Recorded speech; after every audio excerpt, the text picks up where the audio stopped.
کوئی کتا کائنات دا صحابہ دے بارے بھونکے، کتا تو اصحاب کاف کو نہیں بھونکا، وہ اصحاب رسول کو کیسے بھونکے گا؟ کتا تے اصحاب کاف دا آج بھی قرآن کہندا میرے حبیب آج بھی وہ کتا بازو پھیلائے غار دے کنارے بیٹھے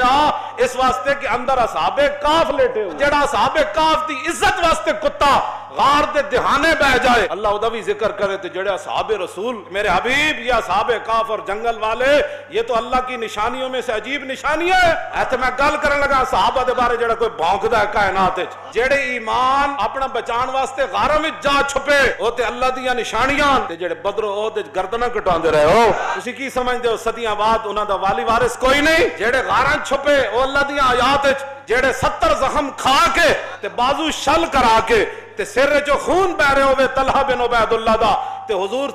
تے جناب چڑھنا چاند ٹیلے ہوتے میدان احد وچ ہاتھ لٹک رہے ہوئے تے پھر کون حضور ایتھے پاؤ رکھو ایتھے پاؤ رکھو۔ جڑے اپنے ایمان بچان واسطے غارت چلے جان وہ اللہ دیاں نشانیاں جنہاں 2 سپر پاوراں توڑیاں بلکہ غزوہ خیبر دی طرف جاندے حضرت عامر بن اقوا اے شعر پڑھیا یا اللہ تو گوار ہوئی اگر حضور نہ ہوندے اسی مسلمان کتھوں ہونا سی، حضور نہ ہوندے تے اسی زکاتاں کتھوں دینیاں سن، جے حضور نہ ہوندے تے اسی نمازاں کتھوں پڑھنیاں سن۔ یا رسول اللہ اسی سب کچھ حاضر کر دیتا، جے حضور اس خدمت وچ کوئی کمی رہ گئی تے سانو معاف کر دینا۔ ساری دنیا کل کھول کے سن لوے انہاں اسلام دے ثبوتاں دے بارے گل کر دیو